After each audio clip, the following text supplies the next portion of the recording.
this. Okay, so basically the premise is that there is a kid.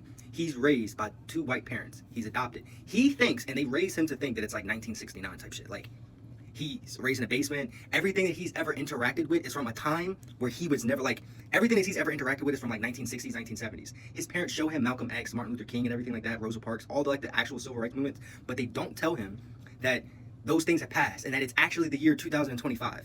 He thinks it's 1969. He thinks that segregation is still a thing because they tell him these things, because that's what he's seeing on TV. He's seeing Malcolm X. He's seeing Martin Luther King. He's seeing all those things that his parents are showing him, making him think, oh, it's the year 1968. Oh, it's the year 1970. When in reality, it's 2025. You know what I'm saying? He doesn't realize this. They raised him for 18, 19 years thinking that, like, you can't go out in the real world, because if you did go out in the real world, you're not going to be able to have the same freedoms as everyone else. They're going to treat you they're going to treat you differently, and we don't want to expose you to those things. We don't want you to go through those trials and tribulations. And the reality is, the trials and tribulations that he's going through is dealing with two fucking crazy ass parents who have been keeping him captive in a basement for the past 18 years under the guise that he's the only black kid.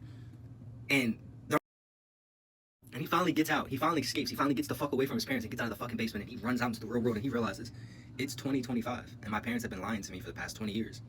And it's not 1966 or 1970 or 1973. It's 2025. It's kind of like, I'm not sure if you guys have seen the movie Antebellum, where the girl's a slave and she doesn't realize that she's a slave. Like, it's 2020, but she thinks because the people that they kidnapped and held captive, that they really think it's the 1800s, but it's not the 1800s.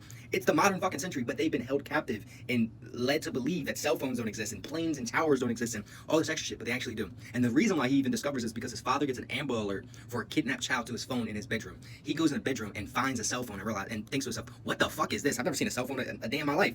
And that's when the story starts to unravel. He starts to dig deeper. What the fuck is this? What is this phone?